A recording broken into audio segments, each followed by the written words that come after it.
Hello everyone, পূর্বে ঘোষণা করেছিল অঙ্গনওয়াড়ি কর্মী ও সহায়িকা পদে নিয়োগ হবে পশ্চিমবঙ্গের সব জেলাতে। অবশেষে প্রায় সব জেলায় আস্তে আস্তে নোটিফিকেশন দেওয়া শুরু করেছে।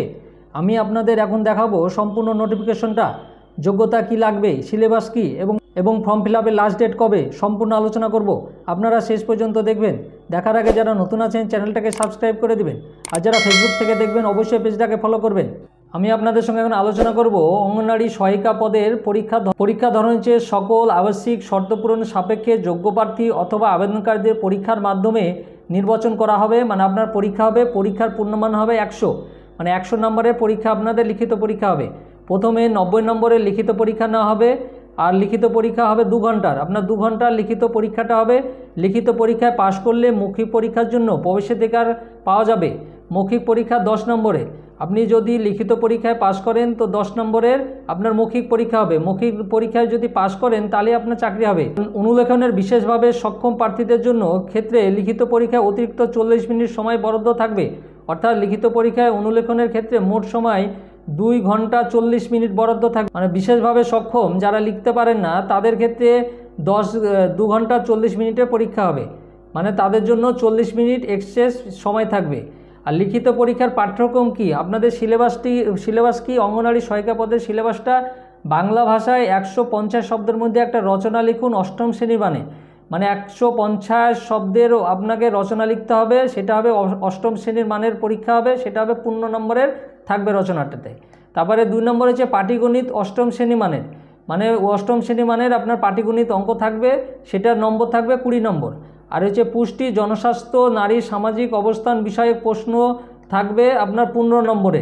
আপনার 15 নম্বরে কোশ্চেনগুলো থাকবে পুষ্টি, জনস্বাস্থ্য এবং নারী সামাজিক অবস্থান সম্পর্কে। এবং 4 নম্বরে দেখুন ইংরেজি ভাষায় সরল ও প্রাথমিক জ্ঞান, সরল অনুবাদ অষ্টম নবম শ্রেণী মানে। অষ্টম নবম শ্রেণীর মানের আপনাদের ইংরেজি কোশ্চেনগুলো থাকবে, সেই কোশ্চেনের নাম্বার থাকবে 20 নম্বর, মানে 20 নম্বরের ইংরেজি কোশ্চেনগুলো থাকবে। তারপরে 5 নম্বর দেখুন সাধারণ জ্ঞানের প্রশ্ন থাকবে, মানে জেনারেল নলেজ থাকবে 20 নম্বরে। এটা হচ্ছে অঙ্গনওয়াড়ি সহায়িকা পদের জন্য এটা সিলেবাস। আপনারা সিলেবাসটা ভালো করে মনে করে নেবেন। 2 ঘন্টার পরীক্ষা হবে, 100 নম্বরের পরীক্ষা, 90 নম্বরের হবে লিখিত পরীক্ষা এবং 10 নম্বরের হবে মৌখিক পরীক্ষা। সেম একইভাবে আপনার অঙ্গনওয়াড়ি কর্মীদের জন্য কি সিলেবাস থাকছে সেটাও দেখে নেব। সেম একই আপনার 2 ঘন্টার পরীক্ষা হবে, 90 নম্বরের লিখিত পরীক্ষা এবং 10 নম্বরের হচ্ছে মৌখিক পরীক্ষা। আপনি মৌখিক পরীক্ষা লিখিত পরীক্ষা পাশ করলেই আপনি চাকরি পাবেন। আর যারা বিশেষভাবে সক্ষম তাদের 2 ঘন্টা 40 মিনিট সময় থাকছে। সেম লিখিত পরীক্ষার পাঠ্যক্রম হচ্ছে বাংলা ভাষায় 150 শব্দের মধ্যে একটা রচনা লিখুন অষ্টম শ্রেণী মানের 15 নম্বর, পাটিগণিত অষ্টম শ্রেণী মানের 20 নম্বর, পুষ্টি, জনস্বাস্থ্য, নারীর সামাজিক অবস্থান বিষয়ক হচ্ছে 15 নম্বর, এবং ইংরেজি ভাষার সরল প্রাথমিক জ্ঞান, সরল অনুবাদ হচ্ছে 20 নম্বর, এবং সাধারণ জ্ঞানের প্রশ্ন হচ্ছে 20 নম্বর। এটা হচ্ছে সিলেবাস। আপনার 2 ক্ষেত্রে সিলেবাসটা একই, মানে আপনার অঙ্গনওয়াড়ি কর্মী এবং সহায়িকা 2 পোস্টের ক্ষেত্রে সিলেবাসটা আপনার একই। আমি আপনাদের দেখাচ্ছি ওল্ড মালদার অঙ্গনওয়াড়ি কর্মী এবং সহায়িকা পদের নোটিফিকেশনটা। এখানে আপনার দেখুন ওল্ড মালদা দিয়েছে, কালিয়াচক আছে, মানিকচক আছে, কালিয়াচক 3 আছে, হরিশ্চন্দ্রপুর ব্লক আছে, আপনার বিভিন্ন ব্লকের আন্ডারও দেওয়া আছে। পুরো নোটিফিকেশনটা আপনারা দেখে নেবেন। পুরো মালদা জেলাতে নোটিফিকেশনটা দিয়েছে। আমি আপনাদের এখন দেখাবো মালদা জেলার অঙ্গনওয়াড়ি কর্মী ও সহায়িকা পদের বিজ্ঞপ্তিটা।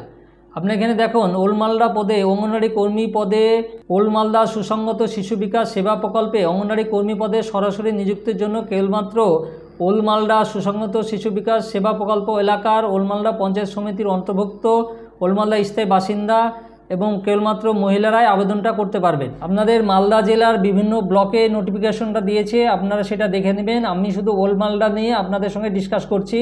আপনার অঙ্গনওয়াড়ি কর্মীদের চালু সাম্মানিক হচ্ছে ভাতার পরিমাণ 4500 টাকা এবং অতিরিক্ত 3750 টাকা। মানে আপনারা একদম স্যালারি পাবেন না, এটা একটা মাসিক ভাতা হিসাবে আপনাদেরকে দেওয়া হবে। এখানে ওল্ড মালদাতে মোট শূন্যপদ 5টা আছে, অসংরক্ষিত 1টা, ইডব্লিউএস নাই, এসসি 1টা, এসটি নাই, ওবিসি 1টা এবং ওবিসি বি 1টা এবং পিডব্লিউডি 1টা, এগুলো সিট আছে। পশ্চিমবঙ্গের বাইরে থেকে জারি হওয়া তপশিলি জাতি, তপশিলি উপজাতি, অন্যান্য অনগ্রসর শ্রেণী ক্যাটাগরি এ এবং অনগ্রসর শ্রেণী ক্যাটাগরি বি বিশেষভাবে সক্ষম শ্রেণীর প্রার্থীদের শংসাপত্র এক্ষেত্রে গ্রাহ্য হবে না। পশ্চিমবঙ্গের বাইরে থেকে কোনো সার্টিফিকেট যদি থাকে আপনাদের এসসি এসটি বা ওবিসি সার্টিফিকেট, সেটা গ্রাহ্য হবে না। তপশিলি জাতি উপজাতি এবং অনগ্রসর শ্রেণীর এ এবং বি সংশ্লিষ্ট প্রার্থীর কলকাতা ব্যতীত বাকি পশ্চিমবঙ্গের ক্ষেত্রে মহকুমা শাসক কর্তৃক জারি হওয়া শংসাপত্র একমাত্র গ্রাহ্য। অর্থনৈতিকভাবে দুর্বল ইডব্লিউএস প্রার্থীদেরকে সরকারি বিধি অনুযায়ী প্রয়োজনীয় শংসাপত্র জমা করতে হবে। যদি আপনারা ইডব্লিউএস মানে আর্থিকভাবে দুর্বল, তাহলে আপনাকে সেই সার্টিফিকেটটা ইস্যু দেখাতে হবে, মানে সার্টিফিকেটটা আপনাদের আছে সেটা দেখাতে হবে, প্রমাণ করতে হবে। আর আছে মেডিকেল বোর্ড থেকে আপনার বিশেষভাবে সক্ষমদের একটা মেডিকেল বোর্ড থেকে যে আপনাদের সার্টিফিকেট থাকে সেই সার্টিফিকেটটা আপনাদেরকে দেখাতে হবে, ডিসেবিলিটি সার্টিফিকেট যেটা অরিজিনাল কপি আপনাদের সেটা লাগবে। আর একটা দেখুন এখানে আবশ্যিক শর্তাবলী, প্রার্থীকে অবশ্যই ভারতীয় নাগরিক মহিলা হতে হবে। ন্যূনতম যোগ্যতাকে আপনারা অঙ্গনওয়াড়ি কর্মী পদে আবেদনের জন্য যোগ্যতা আপনাদের কী লাগবে, আপনার ন্যূনতম শিক্ষাগত যোগ্যতা হচ্ছে আবেদনের তারিখ ভিত্তি করে অঙ্গনওয়াড়ি পদের ক্ষেত্রে প্রার্থীকে যে কোনো স্বীকৃত বোর্ড বা রিকগনাইজ বোর্ড থেকে উচ্চ মাধ্যমিক বা সমতুল্য পরীক্ষা পাস হতে হবে, মানে উচ্চ মাধ্যমিক বা তার ইকুইভ্যালেন্ট পরীক্ষা আপনাকে পাস হতে হবে। এবং সাধারণ তপশিলি জাতি, উপজাতি, ওবিসি এ বি, আর্থিকভাবে দুর্বল ইত্যাদি সকলের ক্ষেত্রেই প্রযোজ্য, মানে সব ক্ষেত্রেই আপনাদেরকে উচ্চ মাধ্যমিক পাস অবশ্যই থাকতে হবে। উচ্চতর শিক্ষাগত যোগ্যতা প্রার্থীদের ক্ষেত্রে কোনো অন্তরায় হয়ে দাঁড়াবে না, মানে উচ্চতর শিক্ষাগত যোগ্যতা যদি থাকে সেক্ষেত্রে এখানে কোনো অন্তরায় হয়ে দাঁড়াবে না এই ক্ষেত্রে। তারপরে দেখুন বয়স হচ্ছে 1/1/2024 তারিখের প্রার্থীকে ন্যূনতম 18 বছর বয়স হতে হবে, মানে 1/1/2024 পর্যন্ত আপনাকে 18 বছর অবশ্যই হতে হবে, নাহলে কিন্তু আপনারা আবেদন করতে পারবেন না।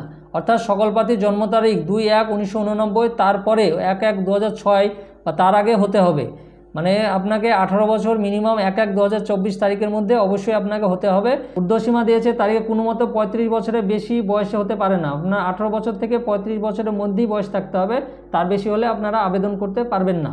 তারপরে ওবিসি এ বি এসসি এসটিদের জন্য যে আলাদা একটা ছাড় থাকে সেই ছাড়রা অবশ্যই আপনারা পাবেন সেখানে।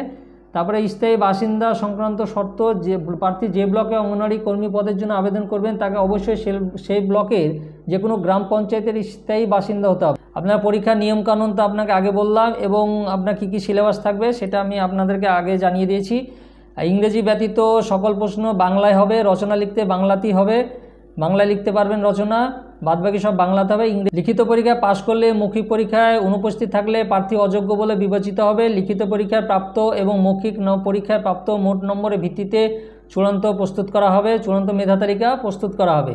লিখিত এবং মৌখিক পরীক্ষার নাম্বার অনুযায়ী আপনাকে মেধা তালিকায় আপনারা স্থান পাবেন, এবং 1:5 অনুপাতে আপনাদেরকে ইন্টারভিউতে ডাকা হবে।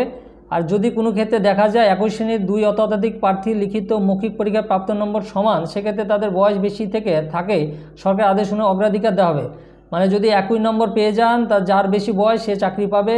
সংরক্ষণের শর্তাবলী দেওয়া আছে, লিখিত মৌখিক পরীক্ষা অ্যাডমিট কার্ড ইত্যাদি নিম্নলিখিত ওয়েবসাইট থেকে পাওয়া যাবে, মানে আপনারা ওয়েবসাইটে গিয়ে আপনারা অ্যাডমিট কার্ডটা বা মৌখিক লিখিত পরীক্ষার অ্যাডমিট কার্ডটা আপনারা পেয়ে যাবেন। ওয়েবসাইটটা হচ্ছে মালদা ICDS recruitment.in, ওয়েবসাইটে গিয়ে আপনারা সব কিছু পেয়ে যাবেন। অন্য জেলার ক্ষেত্রেও আপনারা নিজের জেলার ওয়েবসাইটে গিয়ে আপনারা সেটা দেখে নিতে পারবেন। সমস্ত প্রশিক্ষণ বাধ্যতামূলক। আবেদন করার শুরুর তারিখ হচ্ছে 1/3/2024, অলরেডি আবেদন শুরু হয়ে গেছে, এবং আবেদন করার শেষ তারিখ হচ্ছে 31/3/2024, মানে 31/3/2024 তারিখের মধ্যে আপনাকে অবশ্যই আবেদনটা করতে হবে। অনলাইনে দরখাস্ত শুধুমাত্র লিখিত পরীক্ষার প্রমাণপত্র স্ক্যান কপি ওয়েবসাইটে আপলোড করতে হবে। আপনাকে একটা ছবি লাগবে, ব্যাকগ্রাউন্ড হোয়াইট থাকতে হবে, সেই ছবিতে 25 KB 50 KBর মধ্যে JPG PNG ফরম্যাটে আপনার একটা ছবি লাগবে, 25 KB থেকে 50 KBর মধ্যে ফর্ম ফিল আপের সময়। কালো কালিতে আবেদনকারী সম্পূর্ণ স্বাক্ষর 10 থেকে 20 KB আপনাকে সিগনেচার করতে হবে কালো কালিতে। আপনারা ফর্ম ফিল আপটা অবশ্যই করে নেবেন। আমি ভিডিওতে মালদা জেলায় দেখালাম, যখন অন্য জেলার নোটিফিকেশন দিবে আমি আপনাদের জানিয়ে দেব, অথবা আপনারা ওয়েবসাইটে গিয়েও দেখে নিতে পারবেন। আপনার ফর্ম ফিল আপের লাস্ট ডেট হচ্ছে 31শে মার্চ। 31শে মার্চের মধ্যে অবশ্যই আপনারা ফর্ম ফিল আপটা করে নেবেন। আপনাদের যদি কোনো প্রশ্ন থাকে অবশ্যই কমেন্ট করে জানাবেন। আর আমার এই ভিডিওটা ভালো লাগলে লাইক এবং শেয়ার করে দিবেন। আর যারা নতুন আছেন চ্যানেলটাকে সাবস্ক্রাইব করে দিবেন, আর পাশে থাকা বেল আইকনে ক্লিক করে দিবেন, যাতে এর সংক্রান্ত ভিডিও আপনি প্রথমেই পেয়ে যান। আর যারা ফেসবুক থেকে দেখবে অবশ্যই পেজটাকে ফলো করবেন। ধন্যবাদ।